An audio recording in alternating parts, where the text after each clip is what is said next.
And now for a special Black People Magic, the extended version with our guest, Aaron Nelson, and his mother, Falisa Ray, in anticipation of The Lion King opening in Chicago on November 19th. Welcoming them to the show. How y'all doing? Hey, Good, how you Aaron. Hey, doing? Falisa. I'm good. I'm doing good today. Thank you so much for joining me. Wanted to talk to you about this. Aaron, you are a performer, singer, dancer, actor, also clown, I heard as well. We're going to get into that. But you are starring as Simba, Scar, and Mufasa opening November 19th in Chicago at the Cadillac Palace Theatre. And Falisa, you are his proud mother. And you have also written a book called Raising Simba, which talks about your journey from Chicago and the projects to Broadway and how y'all did that. So first of all, welcome. Y'all are the epitome of Black Chicago people magic. Thank you so much. Thank you for that compliment. Oh, you're welcome. And so I want to start off by talking about, Aaron, for you. What does it feel like coming back to be on stage in Chicago, doing what you love in a way that is so big and grand? Wow, it's a privilege. It really is. Just as the journey that my mom and I have been on, having seen my first big production in Chicago. My mom, getting us to go to see Lion King, which was the spark. Before I wanted to be an actor, I wanted to be in Lion King. And it's just full circle. I was an usher at the Cadillac Palace Theatre. I saw Lion King for the first time at the Cadillac Palace Theatre, and now I get to perform on that same stage in that building. So it's really surreal. It's a full circle. Yeah. Oh my gosh. And Falisa, that's got to be something for you as well, especially revisiting where you guys have been and how you've gotten to this point. Can you tell me a little bit about that? Yes. So I worked some overtime shifts around the time Aaron was 15 years old.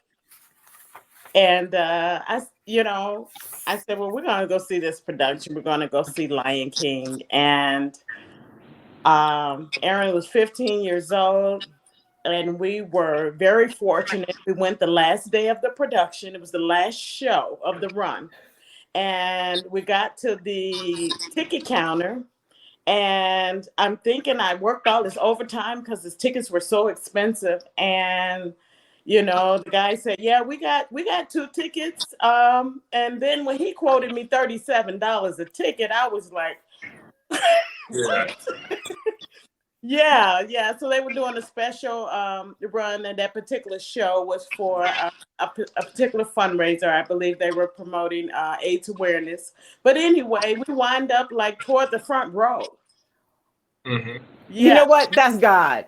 That's nothing but God. That is nothing but God. Yeah. That means, and so then it really is this full circle moment where something you thought wasn't attainable to even go and see, to come back and get on stage. I want to talk to you about, Falisa, about your book, and Aaron, you as well, because you guys are going to be doing a signing at Columbia, which is your alma mater as well. So that's another coming home situation. You guys are going to do a book signing on Monday, November 14th, 5:30 at Columbia College, of the book Raising Simba. Talk to me a little bit about what your best advice is, given the path that you've taken. So Aaron, I'll start with you from a perspective of starting as a child. You performed for Ringling Brothers as a clown, to now coming back home in The Lion King in starring roles. What do you think is the thing that kept you going, and what made you the success that you are right now? Definitely God, discipline, persistence, and just being able to be blessed with a mother who supported. She worked nights, and for her to come home during the day and support the arts as much as she did. There's a lot of situations where it could have been, I'm too tired, I'm not doing this, or you go be quiet, but she really was the anchor for me getting started in this business. And that's just a blessing. That's something I didn't have control over, but I'm blessed to have had a mother who supported my creativity, Well, maybe it's a little bit of crazy too. And you know what's, Falisa? My mother would have loved you because my mom was a music teacher and she was a huge advocate for arts in schools as well. And that's something that you talk about in your book and something that you've been a big advocate for that Aaron just talked about. Tell us what your best advice is for parents of children who are talented and want to be performers in any kind of way. You know, the best advice that I can give to a parent, and I've been both married but had to raise Aaron, be a single parent most of the time of his life.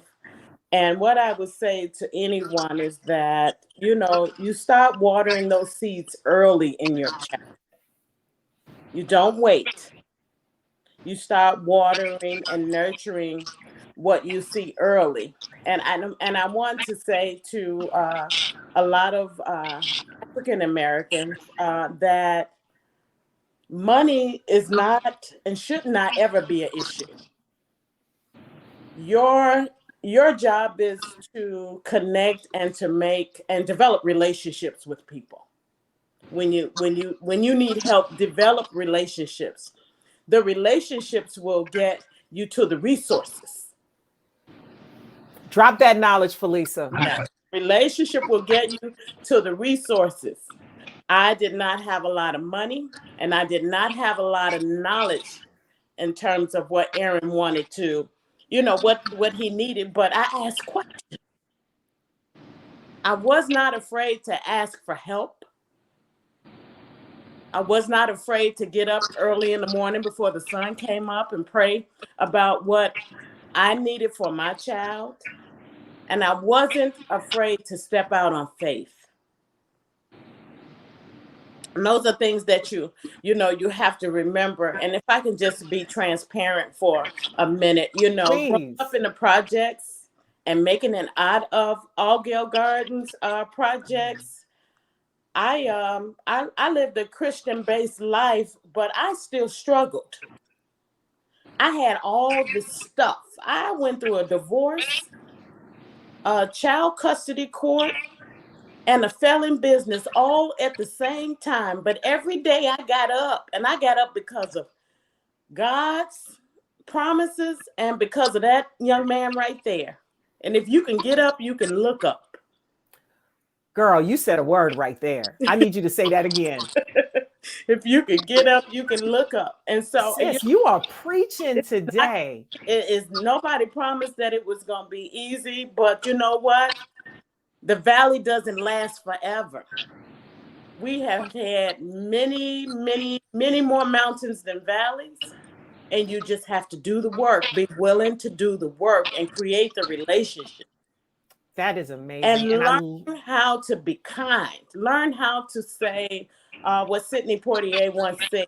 Learn how to say please and thank you. It goes a long way. Ain't that the truth? Yeah. Aaron, what was it like for you? Because it sounds like you had the support you needed to do what you wanted to do, but then there's still the work of being a performer. What is your advice after the support and having that from a parent who believes in you? What do you think are the essentials to making it from Chicago to Broadway? Yeah, I always keep in mind who I'm carrying with me. Because at the end of the day, in those audition rooms and on stage, your mom can be up on stage with me. You know, I have to walk into those audition rooms. So it's always keeping in mind how hard people have worked to get you where you are and not taking where you are for granted. I say that all the time. I never, ever take this for granted. Every audition, every show, people worked a lot. People worked very hard, especially my mother worked very hard to put me in position to do what I'm doing. So always just keeping perspective on it and keep coming from where I come from Chicago, South Side Chicago. There's I always carry a slight chip on my shoulder, you know, especially in musical theater and in the film and television business, because we are the strongest of the strong, the people who make it. You know, it's just not flowery where we come from, and it's a testament to our city. It's a testament to the people of our city. You know, we're blue collar people. I always call myself a blue collar actor. You know, a lot of people are about the pomp and circumstance of the business. If I could, I would wear overalls and carry a lunch pail to work every day. That's just how I approach the work. Yeah. Well, we are union members. We just work hard in a different way. That's all there is to it. Yeah. Well, the best of luck to you, Aaron. Can't wait to see you on a stage in Chicago, coming back home, making that full circle moment. Oh, and I also heard something cool was happening on New Year's Eve for you. You really get to live a boyhood dream, right? Yeah. I'm slated to be singing the national anthem for the Bulls game New Year's Eve, Bulls versus Cavaliers. So catch me there. Yes, absolutely. Well, welcome home for the holidays. You could not have picked a better alignment. Falisa, thank you so much. And thank you for writing your book. Tell us again how people can get in touch with you to attend the book signing on Monday.